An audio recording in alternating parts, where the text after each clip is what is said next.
Πες μου ένα μεγάλο σου όνειρο. Καλά. Σε θέλω σοβαρό σε αυτή τη συνέντευξη. Είναι ερώτηση-απάντηση. Να πω ότι τόσο καιρό η Φέη μου λέει πόσο θα ήθελα να σε βάλω απέναντί μου και να σε κάνω μια συνέντευξη. Ήρθε η ώρα. Πες μου ένα μεγάλο σου όνειρο. Μεγάλο μου όνειρο. Μεγάλο μου όνειρο είναι να γίνω ο μεγαλύτερο σεφ που έχει περάσει ποτέ στον κόσμο. Μεγάλο το ζήτησες. Σε όλο τον κόσμο. Τι να σου πω, μικρό. Άντε, κοιτάς πολύ ψηλά. Ωραία. Μεγάλο όνειρο στα προσωπικά σου. Μια ευτυχισμένη οικογένεια. Πιστεύω δεν υπάρχει πιο ωραίο πράγμα από το να κάνεις μια ωραία οικογένεια, παιδάκια, χαμός, αγάπη. Μετά όμως είσαι εκεί. Δηλαδή πιστεύω ότι αυτό είναι η απόλυτη ευτυχία. Δηλαδή? Η οικογένεια. Εσύ δεν το νιώθεις τώρα, ας πούμε, τώρα που έχεις και το μικρό ότι είναι. Ναι, δεν υπάρχει ωραιότερο Δεν πράγμα. υπάρχει πιο ωραίο πράγμα. Χωρίς να. Όχι, δεν υπάρχει άλλος λόγος και να ζεις. Ναι. Χωρίς να έχω, ξέρω ότι είναι ό,τι καλύτερο. Θα είσαι καλός παπάς, πιστεύεις? Ναι. Ξέρεις τι πιστεύω, ότι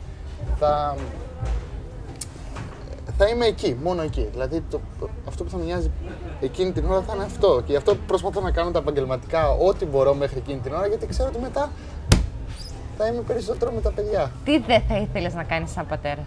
Τι δεν θα έκανες ποτέ σαν μπαμπάς? Δεν θα ήθελα ποτέ διαζύγιο. Ποτέ. Πιστεύω ότι είναι πάρα πολύ ψυχοφθόρο και για τους γονείς και για τα παιδιά. Και ειδικά για έναν πατέρα, γιατί συνήθως οι μητέρες παίρνουν τα παιδιά. Δηλαδή δεν θα ήθελα ποτέ να μπω σε μια θέση όπου να χρειάζεται να φτάσει Σαββατοκύριακο για να δω τα παιδιά μου ή να χρειάζεται. Ούτε καν θέλω να το σκέφτομαι αυτό το πράγμα. Δηλαδή δεν είναι κάτι που. Έχεις κάνει ποτέ σου πρόταση γάμου? Όχι, βέβαια. Έχεις σκεφτεί να κάνεις? Έχω σκεφτεί να κάνω. Κοίταξε, καλός ή κακός. Ναι, γιατί στους άντρες είναι και το σενάριο, δεν είναι μόνο να πάω να πω που παντρεύεσαι, είναι και το γύρω-γύρω. Το... Κοίταξε, όταν έχω σκηνικό. μια κοπέλα, μια σχέση, την έχεις παραπάνω από 1-2 μήνες εννοώ. Σημαίνει πως βλέπεις κάτι μακροπρόθεσμα σε αυτήν. Δηλαδή πάντα τη σκέφτεσαι σαν γυναίκα τη ζωή σου, έτσι δεν είναι? Γι' αυτό και κρατάς τη σχέση.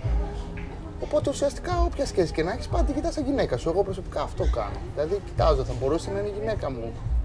Αυτό δεν έχει σαν σκοπό, να δεις να τρέξει ένα διάστημα, να δεις άμα τελικά ταιριάζει και μπορεί να βγει κάτι καλό, τέλος για να παντρευτείς. Δηλαδή δεν ήσουν ποτέ των εφήμερων σχέσεων? Όχι. Τώρα αυτό που λένε μερικοί ότι είμαι μαζί 2-3 χρόνια με κάποιον γιατί περνάμε καλά, δεν το δέχομαι. Δηλαδή, καλά περνάς και μόνος σου. Δεν το δέχομαι, ας πούμε, δεν δέχομαι ανθρώπους που δεν σκέφτομαι ποτέ το γάμο. Απλά συγκατοικώ με την κοπέλα γιατί περνάμε καλά. Εντάξει, αυτό το κάνεις και δηλαδή ουσιαστικά δεν είστε ζευγάρι, είστε φίλοι. Έτσι δεν είναι? Πες μου μερικά λόγια για τη μαμά σου. Η μαμά μου είναι. Όλοι αυτό δεν λένε τα παιδιά, τα αγόρια. Αυτό θα πει και ο δικό σου όταν μεγαλώσει. Θα πει η μαμά μου είναι ο καλύτερος άνθρωπος που υπάρχει. Ναι, είναι ψυχούλα. Είναι περήφανη? Ναι, πιστεύω ναι. Εννοείς τώρα με την τηλεόραση ή πιο πριν? Όλα, για όλα. Πιστεύω και από πιο πριν, γιατί εγώ ουσιαστικά ξέρεις ό,τι έχω κάνει, το έχω κάνει από μικρός μόνος. Δηλαδή έφυγα από το σπίτι, της είπα μια μέρα φεύγω, πάω να γίνω μάγειρας. Πόσο χρονών ήσουν? Μόλις τελείωσα το στρατό, 20-21. Αυτό. Και μετά? Μετά μάθαινα νέα μου, τις έβλεπα μία φορά το χρόνο και αν. Δηλαδή βρισκόμασταν μία φορά το χρόνο, απλά έπαιρνε τηλέφωνο να δει πού είμαι, τι κάνω, Πού ήσουν? Στην Ελλάδα γύρισα όλη την Ελλάδα. Κάτσα ένα χρόνο Ρόδο, ένα χρόνο Κρήτη, 2 χρόνια Αθήνα, μετά έφυγα εξωτερικό, μετά ξαναγύρισα. Αγγλία. Και δούλευες? Και δούλευα. Πάντα μόνος? Πάντα.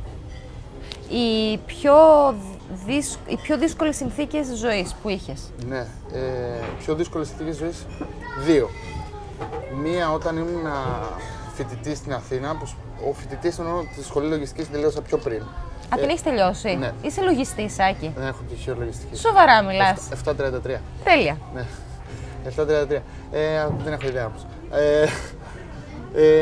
Ήταν στην Αθήνα, όταν σπούδαζα εδώ πέρα, που είχα να πληρώσω τη σχολή, είχα να πληρώσει τα νίκια μου, μία δουλειά, δύσκολα τα πράγματα. Ήταν πολύ δύσκολα, σου λέω πολύ δύσκολα, δεν είχα, δηλαδή, οριακά όλα. Δεν μιλάμε τώρα για καφέδες, εξόδους κτλ. Και πολύ δύσκολη περίοδος ήταν με το που έφτασα Αγγλία, που δεν είχα δουλειά, δεν είχα φίλους, απλά πήρα το αεροπλάνο και έφυγα. Με πόσα λεφτά μαζί σου? Είχα μαζέψει λεφτά μαζί μου, απλά επειδή είναι πολύ δύσκολο στην αρχή, ξέρεις, για να βρεις ένα σπίτι ουσιαστικά στην Αγγλία και να μείνεις, γιατί το δύσκολο πράγμα στην Αγγλία είναι να έχεις ένα σπίτι. Είναι και ακριβά και τα ενοίκια. Αυτό, είναι και πολύ ακριβά τα ενοίκια. Δηλαδή χρειάζεται τουλάχιστον 5.000 ευρώ μαζί σου για να πεις ότι πάω να ξεκινήσω. Οπότε αυτά τα είχα μαζέψει και για να σκεφτείς πόσο πολύ τα είχα υπολογίσει, όταν πήγαινα Αγγλία, είχα πάρει μαζί μου όλες τις τσάντες και εγώ δεν ήξερα καν, δηλαδή έκλεισα ειστήριο στο Λούτον. Το Λούτον ήταν πολύ μακριά από Λονδίνο, δεν είχα ιδέα καν σε ποιο αεροδρόμιο να κλείσω. Πήγαινες πρώτη φορά. Πρώτη φορά. Και επειδή με βγάλαν υπέρβαρο στο αεροδρόμιο 600 ευρώ, γιατί είχα πάρει μαζί μου. Όλη μου τη ζωή είχα πάρει μαζί μου. Ναι, δεν είχα. Πήρα τα πράγματα. Και στρατιωτικό σαχίδιο. Όχι, το κάνει τώρα. Απλά πήρα μαζί μου πόσο. Είχα 3 βαλίτσες. 3 βαλίτσες και μου βγάλανε πάρα πολύ μεγάλο υπέρβαρο. Γύρω στα 600 ευρώ και δεν σου λέω υπερβολές, ήταν πάρα πολύ. Γιατί δεν ήξερα ότι πληρώνεις τόσο πολύ. Και πέταξα τα περισσότερα ρούχα μου στο αεροδρόμιο, στο Βενιζέλος. Και μετά έβλεπα τα γυφτάκια πήγαινα να τα φορούσα. Τα δικά σου τα ρούχα. Αλήθεια, τα πέρα μέσα από τη σκουπίδα. Πήγα, πέταξα τα ρούχα μου και τα είχα υπολογισμένα έτσι που δεν ήθελα να ξοδέψω παραπάνω λεφτά γιατί δεν ήξερα πώς θα μου βγει. Και μετά πήγα εκεί πέρα και εντάξει. Αυτό. Η τελευταία φορά που έκλαψες. Κλαις. Πολύ δύσκολα. Ναι, έχω κλάψει.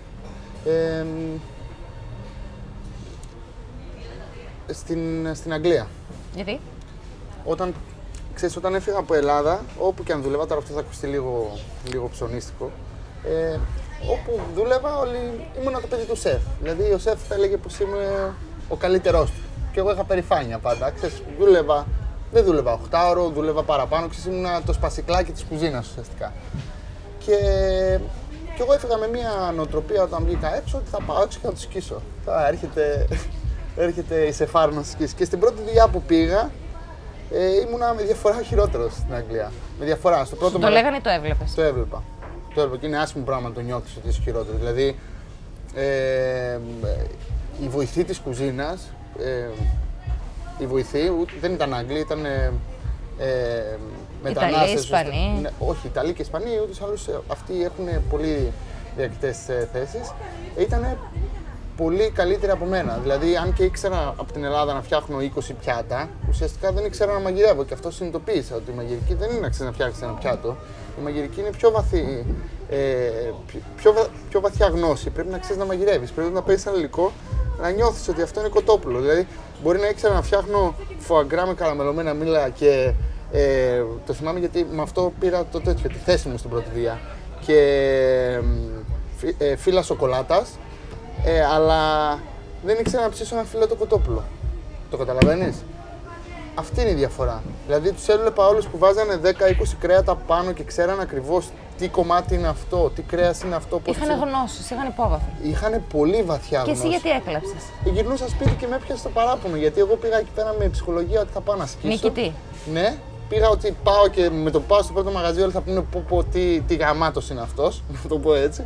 Και τελικά ήμουν ο χειρότερος. Και την πρώτη μέρα θυμάμαι χαρακτηριστικά και όχι παραπάνω από μία μέρα, γύρω σπίτι και με έπιασε το παράπονο. Ξέρεις, από τα νεύρα μου περισσότερο έκλαιγα. Και μετά? Μετά προσπάθησα πολύ σε εκείνη τη δουλειά. Έγινα τελικά σου-σεφ στο μαγαζί μετά από καιρό. Και μετά ξεκίνησαν όλα, πήγαιναν μπάλα. Μετά, αλλά ξέρεις, ήμουνα εκεί. Δηλαδή, σε έχουν προσβάλει στη δουλειά πάνω? Πολλές φορές. Πώς? Άσχημες. Γιατί είναι και ο χαρακτήρας σου έτσι, είσαι καλό παιδί, είσαι πολύ φιλότιμος. Οπότε μπορώ να καταλάβω ότι ένας, ο σεφ, ο άρχοντας της κουζίνας σας έχει από κοντά του σαν να είσαι το δικό του παιδί. Κοίταξε, στην πρώτη μου δουλειά που σου είπα ότι έγινα και σου σεφ, επειδή στην αρχή άκουσα τα απίστευτα και γενικά στη ζωή μου είμαι έτσι, ουσιαστικά ήθελα να αποδείξω στον εαυτό μου και στους υπόλοιπους ότι δεν είναι έτσι τα πράγματα και μπορώ. Και ενώ μόλις πήρα τη θέση παραιτήθηκα. Γιατί πιστεύω ότι σε μια δουλειά όταν πας, άμα ξεκινήσεις λάθος, μετά δεν διορθώνεται. Δηλαδή όταν στην κουζίνα μου μέσα όλοι οι υπόλοιποι είχαν ακούσει τον σεφ να μου τραβάει Παναγίες όλη την ώρα, δεν υπάρχει περίπτωση να σε σεβαστούν ποτέ. Έμεινες ή έφυγες? Έφυγα κατευθείαν. Με το που μου είπε, ξέρω εγώ, ότι Προβιβάζεσαι. Έφυγα κατευθείαν. Ευχαριστώ πολύ. Μετά από 2-3 μέρες παραιτήθηκα. Δηλαδή και δεν άφησα τον εαυτό μου ποτέ ξανά να πάω στη δουλειά και να μου φωνάξουν.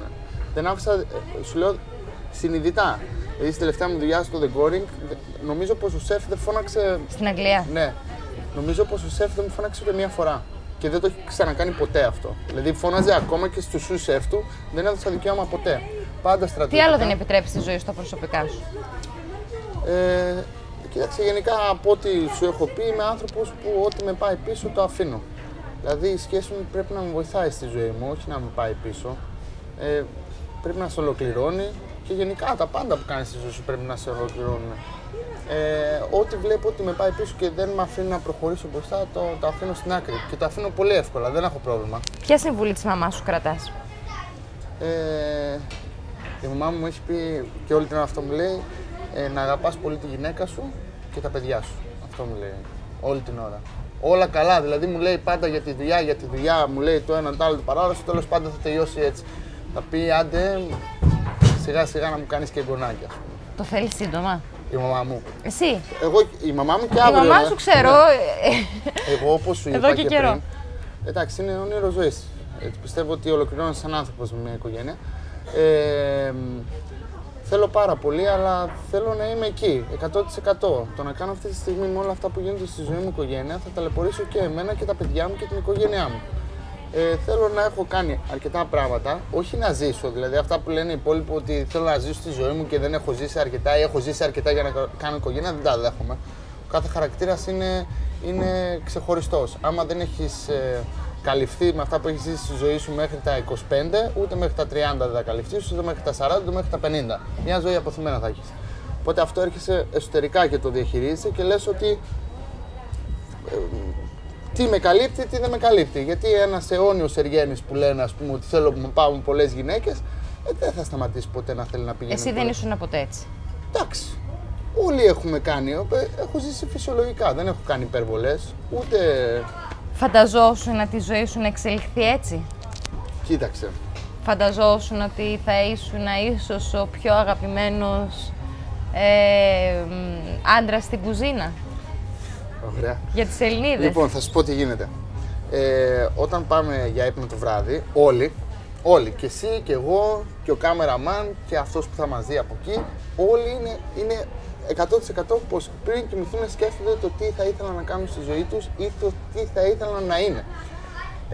Οπότε εγώ δεν θυμάμαι, ας πούμε, να σκεφτόμουν. Παλιά όταν ήμουν μικρός σκεφτόμουν να ήμουν ποδοσφαιριστής, να είχα σούπερ δυνάμεις, να είχα. Ο σούπερ γκούφι. Ναι,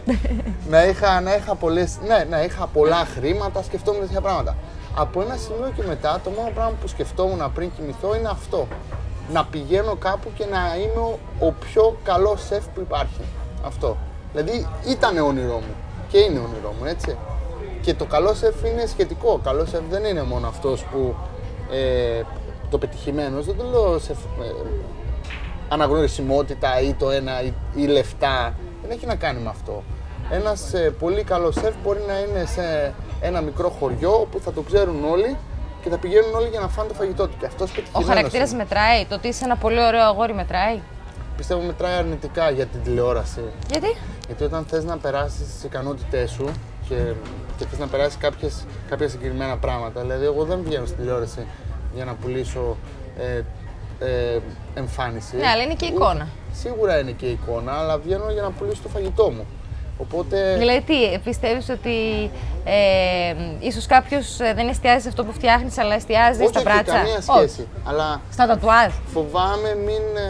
Φοβάμαι. Πιστεύω ότι κάποιοι θα πούνε ότι ξέρεις κάτι, αυτός είναι στην τηλεόραση όχι γιατί είναι καλός μάγειρας, αλλά γιατί ας πούμε είναι και εμφανίσιμο. Δεν θέλεις να το προβάλλεις? Δεν θέλω καθόλου. Το ότι είσαι καλό παιδί? Καλό παιδί, αυτό θα το πούνε οι άλλοι. Τώρα, καλό παιδί είναι σχετικό. Καλοί πολλοί υπάρχουν. Άλλος είναι καλός για τον έναν, άλλος είναι καλός για τον άλλον. Εμείς οι δύο, εσύ με θεωρείς καλό γιατί ταιριάζουμε σαν χαρακτήρες. Κάποιον άλλον μπορεί να μην ταιριάζουν. Και καλός ποτέ δεν είμαι. Είμαι καλός με τους καλούς. Με αυτούς που δεν μου φέρονται καλά, πίστεψε δεν είμαι καλός. Δεν είμαι άνθρωπος όπου δέχομαι τα πάντα. Όπου συμβιβάζεσαι. Ναι. Συγχωρείς εύκολα? Εντάξει. Θα συγχωρέσω. Άμα δω πραγματικά ότι κάποιος έχει κάνει λάθος και μετανόησε για αυτό που έχει κάνει, ναι. Αν είναι δυνατόν, δεν μπορεί να με συγχωρέσει. Ζητάς εύκολα συγγνώμη και τελευταία φορά που είπες συγγνώμη? Ναι, ζητάω συγγνώμη. Πολλές φορές ζητάω συγγνώμη. Όταν φταίω, ζητάω συγγνώμη, αλλά δεν μπορώ να το καταλάβω εκείνη την ώρα. Δηλαδή, συνήθως, άμα θα κάνω λάθος, το καταλαβαίνω ή το βράδυ πριν κοιμηθώ, που σκέφτομαι όλη την ημέρα τι έχω κάνει, γιατί εκείνη την ώρα συνήθως όλοι πιστεύουμε ότι έχουμε δίκιο. Πρέπει λίγο να κάτσεις πιο μετά να σκέφτεσαι τα πράγματα, για να δεις πιο καθαρά για να δεις άμα έχεις δίκιο ή άδικο. Και την επόμενη μέρα είμαι αυτός που θα ζητήσει συγγνώμη. Ναι.